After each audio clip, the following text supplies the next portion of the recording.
We're under this abandoned bridge which sits on a disused canal. That canal is going to be reconnected down there, and there was once one of the longest tunnels in the world just ahead of us.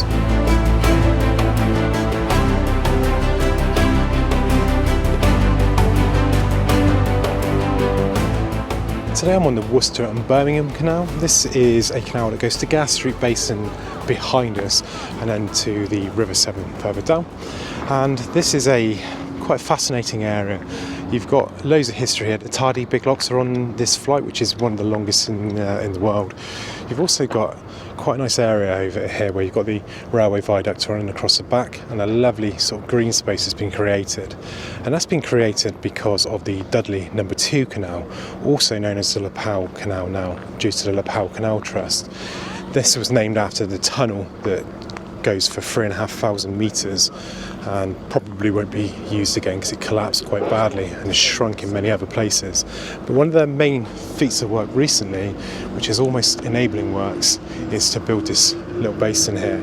So let's talk to Hugh Humphreys from the Lapal Canal Trust, and he can explain more. My name is Hugh Humphreys. I'm a member of the Lapal Canal Trust. The Lapal Canal Trust itself was formed in 1990. We're standing at this point, this is where the original canal used to run, and Sainsbury's built their supermarket on top of the canal. The council gave permission with a 106 agreement that required them to do some work to maintain the route, and also provided £750,000 towards the cost of restoring the canal. So we'll show you this morning, we'll show you the work that they've done, and we'll show you the work that we've been done since. If we look behind us, we can see the turning area that we built. It was part of the 106 agreement. They did do the sheet metal piling, and then we removed all the soil and put in puddle clay and converted it into the turning area you see now.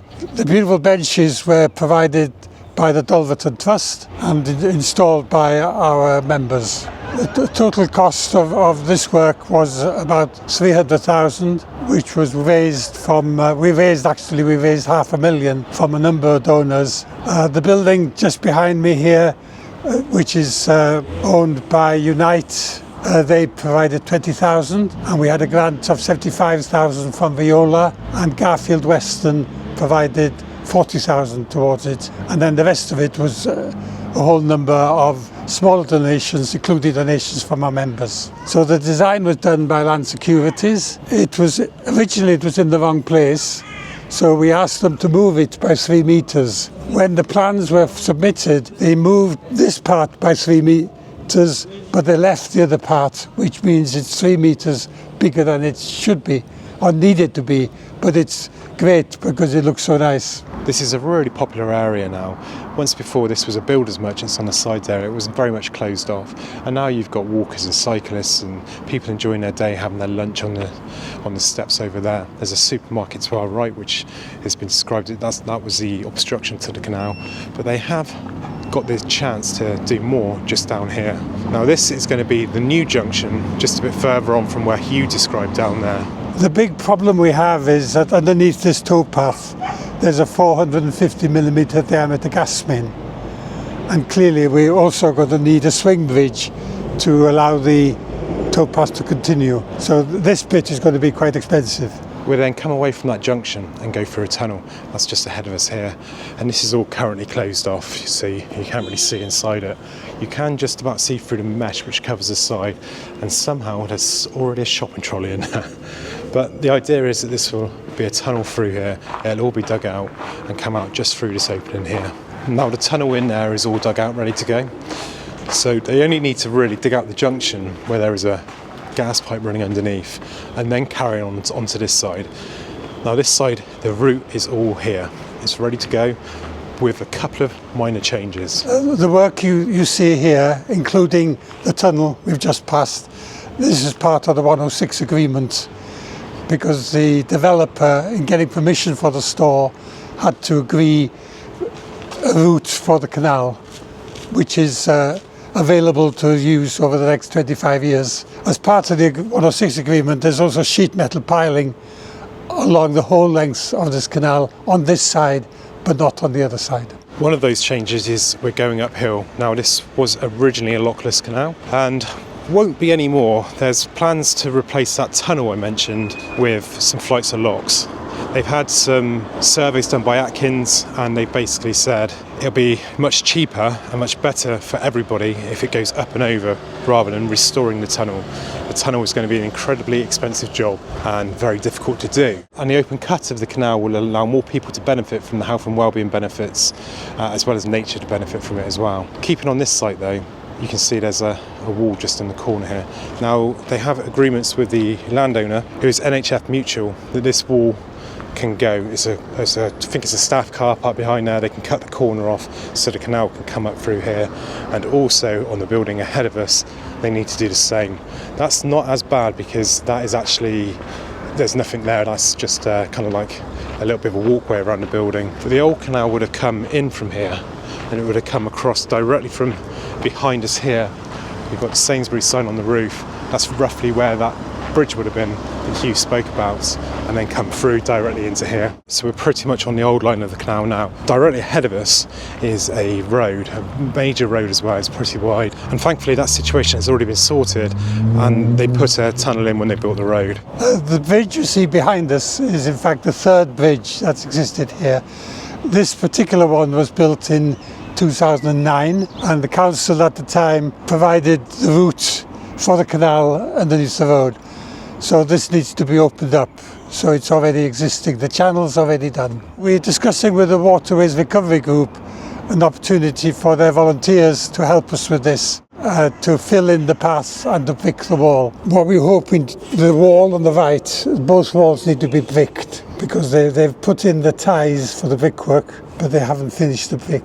Of course, there's quite a lot of fill to do to fill in the path here. The path on the right will be the towpath for people to walk along. The path on the left we will keep private, and it will provide a small marina, a small mooring section behind us, which will help to pay for the maintenance of the canal. So I'm just above the bridge now, and I've got to cross this absolutely manic road behind me. They could really benefit from a tunnel here, couldn't they? This takes us to Harborne Wharf, which is just in front of me. There's some quite interesting bits about this. There was a castle locally, which I believe was built in the 1400s, and that was called Wheely Castle. And parts of the castle are actually in the wall below us here, which they used to sort of build this waiting wall up here. Okay, so on our left you can see Harborne Wharf. This was filled in until 2016, when the developer reclaiming the Sainsbury's site very kindly agreed to remove 2,000 cubic meters of soil. They removed it from this side and took it through the tunnel underneath the road bridge and deposited it on the other side. In fact, it was quite good soil, so maybe they were quite pleased to receive it. But anyway, it saved us about 100,000, which would be the cost of employing a contractor to do it. And you'll also see down here is concrete. Now, there's a reason for that, and that is because underneath here are 4 1 metre wide water pipes, and the water board are obviously quite worried that that might get hit. When they were excavating this, they had to be very careful, and they didn't actually even take the excavators down there. They did all the digging and the dumper in from the bank up here. Thankfully that's been restored, and they do clear this. It's reedy, but that's because it's just a stagnant bit of water. If they can get this section up to here fairly soon, this can be a nice little area for boats to moor, and it is very peaceful here. But just up ahead we've got quite a lot of exciting stuff. Now, WRG groups have helped on all of this wall that's down here and everything, so this wall continues through. But they've also been involved just up ahead here. This ramp I'm standing now was built last year by the Waterways Recovery Group. It was done over 2 years. This bit was done last year, and the first bit that was built the year before. When the canal is restored, the towpaths will be moved from right side to the left side to go through the park. So we needed a way of crossing this bridge, which you see here. This will become the towpath. It's the 1 in 12 slope, so it'll be used by disabled people. This is the work that was done 2 years ago, and then it includes the ramp to the bridge. So the canal itself was lockless at the beginning, as I said. It used to have a 3,500 metre long tunnel, which is no longer going to be used. So if they can restore up through here, the eventual plan is to have a marina, kind of where the tunnel mouth was. Now that's all, you can't see any of that. It's all either massively overgrown or it's been filled in. But up ahead here, they've switched the towpath to the other side, and that's the reason for that ramp. And they hope to have the possibility of mooring all the way through. This will earn money for the trust and allow them to kind of compete for bigger projects and carry on. Those locks and the new route across the top aren't going to be cheap. But this section here we're in, you can imagine it now, this all opened up. There's not a massive amount of clearance to do here. It's a lot of the trees that are actually in the bed aren't these sort of older trees that are very good for the ecology of the area. It's more the fast growing species that don't really support a lot of wildlife. They do support some, but nowhere near as much as a green and blue corridor opened up with water in does on like a canal line. But this is on the side of a massive park, so you can imagine how busy that section was behind us on the actual junction. Then have all those runners being able to come up here into this huge parkland to the side of us and really be able to have that active outdoors, that expanded corridor. It's going to do wonders for people's mental health and for the NHS and for all the usual things that this ticks. But more importantly, on this one, there's going to be a lot of stuff living in here. Putting the canal in here will give drinking source and more of an environment that they can thrive in. So this canal can do wonders for absolutely everyone and everything for the area. Just a few words about the Lapal Canal Trust. Formed in 1990 by a group of enthusiasts. At the moment we have monthly meetings. We're obviously keen to have more members, so anybody interested in joining us, you can find the membership form on our webpage at www.lapal.org, and we'd be very pleased for you to join our society. The canal only took 4 years to build. It was pretty much a contour canal, and it started from the Dudley Canal. So what happens is that they built the first half of the Dudley Canal, and then they built the Dudley number 2, the extension to the canal. And they managed to build it without any locks, but this massive 3,500 metre tunnel, and that's huge. They struggled from quite early on with that tunnel because it was compressing in on the sides, and it got a lot narrower in the middle where the actual walls were pushing in. They had a collapse at one point. I think it was the actual bed that collapsed below it. They repaired that, then another one happened, and they abandoned the canal. There's some more quite open canal bed down here, and you can see down through here. Now this was largely cleared in places here. Apparently these bigger trees, they can squeeze by, so they don't need to remove these. I imagine a towpath will be just on the sort of side of those trees with the canal there. The towpath used to be on the other side, but because of homeowners probably not wanting it, and the fact you've got this beautiful park behind me, it made a lot more sense to have the towpath here, which opens up this whole parkland for everybody. I'm going to end this video on this drain here, and the reason being, this drain was put in because after they blocked off the canal when it was abandoned, all the rainwater coming down from the park flooded through here and flooded all the houses behind.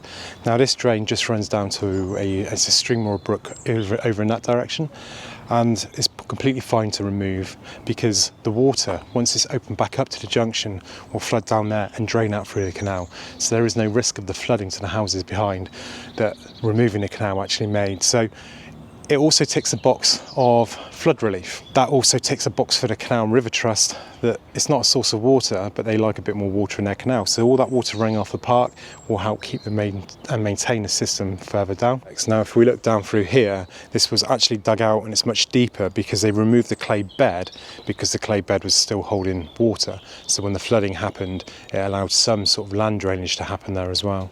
So win-win for everybody, and this is a really exciting project. But I hope you've enjoyed this video. Have a great day.